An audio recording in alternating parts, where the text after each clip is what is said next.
Shalom à tous les frères et sœurs dans le monde entier. Je me présente le frère Serge de l'île de la Réunion, docteur enseignant de la parole de Dieu en Yehoshua HaMashiach. Bienvenue à toutes les nouvelles personnes qui se connecteront à la chaîne. Nous allons parler sur la justification en Jésus-Christ. Avant d'apporter le message, nous allons placer ce moment entre les mains du Seigneur. Père, merci pour l'œuvre de la croix de ton Fils Jésus-Christ. Merci Seigneur pour le salut de notre âme. Nous te bénissons, nous te louons, nous te glorifions. Merci de nous conduire par ton Saint-Esprit. Illumine nos cœurs, Seigneur, dans la compréhension de ta parole, dans la vie de tout un chacun qui prendront ce message en cours et qui se connecteront à ma chaîne que tu m'as permis d'ouvrir, Seigneur, pour enseigner ta parole, Seigneur, pour leur édification, Papa, car c'est toi qui bâtis ton église, Seigneur Jésus-Christ, car tu as dit, je bâtirai mon église et les portes du séjour des morts ne prévaudront point contre elle. Ô Père Saint, dans le nom puissant de Yehoshua HaMashiach, notre Seigneur Jésus-Christ.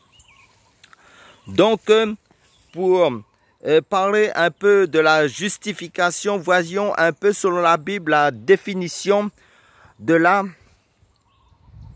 justification. La justification est un acte juridique par lequel Dieu, c'est-à-dire Dieu Elohim, le juge de la terre, de la terre entière, selon Genèse chapitre 18 verset 25, déclare que le pécheur qui croit en Jésus-Christ est devenu juste et capable et acceptable en fin de compte devant lui, parce que Christ a porté son péché sur la croix, ayant été fait justice en sa faveur selon 1 Corinthiens chapitre 1 verset 30. Donc, avant l'œuvre de la croix, aucun homme ne pouvait être justifié devant Dieu parce que tout le sang de toute l'humanité a été contaminé par le péché. Depuis la chute d'Adam, avant la venue de Jésus-Christ, avant l'œuvre de la croix. Donc tout homme qui mourait, en fin de compte, ils étaient pris par le démon de mort et tout allait dans le séjour de mort, qui signifie l'enfer. Et les croyants qui mouraient allaient dans le sein d'Abraham. Quand vous lisez l'évangile de Luc chapitre 16, donc le sein d'Abraham, ils allaient dans le repos, et ceux qui ne mouraient et qui n'étaient pas croyants, qui avaient une mauvaise vie sur cette terre, allaient dans les tourments éternels, qui était une deuxième partie du séjour des morts, dans les tourments éternels. Quand vous lisez en tant que lecteur de la Bible l'évangile de Luc chapitre 16 plutôt. Donc, la parole de Dieu nous dit aussi, avant l'œuvre de la croix, dans Ésaïe chapitre 64 verset 5, nous sommes tous comme des impurs et toute notre justice est comme un vêtement souillé. Nous sommes tous flétris comme une feuille et nos crimes nous emportent comme le vent. Donc, tout homme est né dans le péché, donc avant l'œuvre de la croix. Et Romains chapitre 3 verset 23 nous dit car tous sont péchés sont privés de la gloire de Dieu. Amen. Car le salaire du péché c'est la mort. Donc avant l'œuvre de la croix, tout homme qui mourait allait dans le séjour des morts. Mais depuis l'œuvre de la croix de Christ, en fin de compte, par la foi en Jésus-Christ, nous sommes justifiés par la foi en Jésus-Christ, par la grâce de Dieu, que Dieu nous a donné le don de la foi en son Fils Jésus-Christ. Parce que la parole de Dieu nous dit, mais c'est par la grâce que vous êtes sauvés par le moyen de la foi. Et cela ne vient pas de vous, c'est un don de Dieu. Donc la foi, c'est un don de Dieu pour le salut de nos âmes, qui est donné par Dieu. Amen. Alléluia.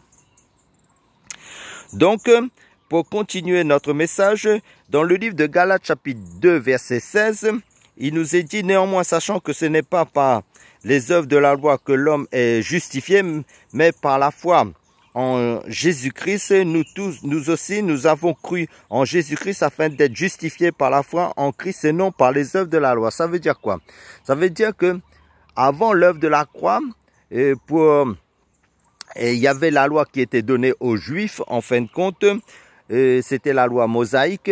En fin de compte, la loi révèle le péché. Ça veut dire, là où le péché a abondé, la grâce a abondé seulement en Jésus-Christ. Donc, cela signifie que avant l'œuvre de la croix, en fin de compte, la loi ne sauvait aucune personne parce que la loi a révélé le péché. Amen. Alléluia. Donc, la loi était comme un pédagogue pour nous conduire à Christ en fin de compte. Donc le salut se trouve seulement en Jésus-Christ parce qu'il nous est dit car Dieu a tant aimé le monde qu'il a donné son Fils unique Jésus-Christ afin que quiconque croit en lui ne périsse point mais qu'il ait la vie éternelle. Parce que la parole de Dieu dans Colossiens chapitre 1 verset 12 à 14 nous dit « Rendez grâce au Père qui nous a rendus capables d'avoir part à l'héritage des saints dans la lumière, qui nous a délivrés de la puissance des ténèbres et nous a transportés dans le royaume de son Fils, de son amour, en qui nous avons la rédemption, la rémission des péchés. » Et la lettre de Colossiens chapitre 2 verset 14 à 15 nous déclare « Jésus-Christ a effacé l'acte dont les ordonnances nous condamnaient qui subsistaient contre nous et il l'a détruit en le clouant à la croix. Il a dépouillé les dominations et les autorités et les a livrées publiquement en spectacle en triomphant d'elles par la croix. » Amen. Alléluia. Donc, la lettre aussi il nous est dit aussi, Jésus-Christ a apparu pour détruire les œuvres du diable. Donc, en Jésus-Christ, nous sommes justifiés seulement par la foi en Jésus-Christ. Parce que la lettre, car le fondement de la vie chrétienne, d'après la lettre de Corinthiens, nous dit, car le fondement de la vie chrétienne, c'est que Jésus-Christ est mort pour nos péchés, qu'il a été enseveli et qu'il est ressuscité le troisième jour. Amen. Alléluia. Donc, ce qu'il faut aussi nous amener à comprendre qu'à la lettre de Galates chapitre 3 nous dit que Jésus-Christ s'est fait malédiction afin que nous soyons bénédiction en lui seul. Car c'est lui la source en fait de notre justice. Car la lettre aux Corinthiens, il nous est dit, de verset 1 Corinthiens chapitre 1 verset 30, nous dit « Oh, c'est par lui, c'est-à-dire par Jésus-Christ que vous êtes en Jésus-Christ, lequel de par Dieu a été fait pour nous sagesse, justice et sanctification et rédemption, afin comme il est écrit que celui qui se glorifie dans le Seigneur. » Amen. Alléluia.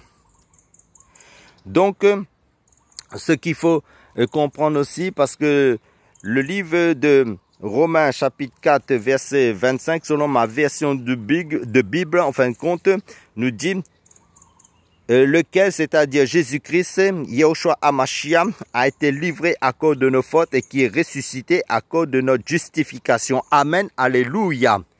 Que Jésus-Christ soit glorifié. Parce que la lettre aux Romains chapitre 8 verset 25 à 39 nous dit « Si nous espérons ce que nous ne voyons pas, nous l'attendons avec persévérance.